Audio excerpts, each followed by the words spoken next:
Hello મિત્રો, આજે હું તમારા માટે એક દિલને સ્પર્શી જાય એવી વાર્તા લઈને આવ્યો છું, જે દયાના નાના કાર્યની શક્તિ વિશે છે. તો કલ્પના કરો, એક નાનો છોકરો પાર્કમાં રમી રહ્યો હતો. જ્યારે તે મસ્તી કરી રહ્યો હતો, ત્યારે તેને એક વૃદ્ધ મહિલાને તેની ફારે બેગ ઊંચકવામાં તકલીફ પડતી જોઈ.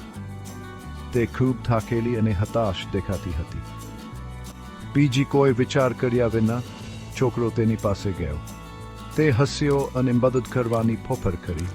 તેને તે ફારે બેગ તેના નાના હાથોથી ઊંચકી અને તે મહિલાને પાછી આપી. તે ખૂબ રાહત અને ખુશ થઈ. તેને પાછું હસીને કહ્યું, આજે તમે મારો દિવસ બનાવી દીધો. છોકરાએ જવાબ આપ્યો, બીજાને મદદ કરવી એ દરેકની ફરજ છે.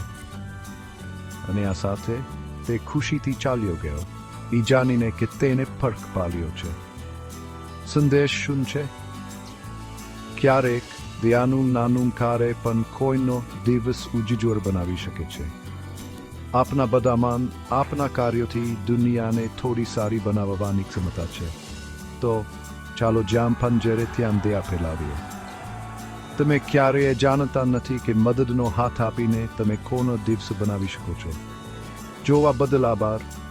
અને વધુ પ્રેરણાદાયક વાર્તાઓ માટે લાઈક અને સબસ્ક્રાઇબ કરવાનું ભૂલશો નહીં. ફરી મળીશું.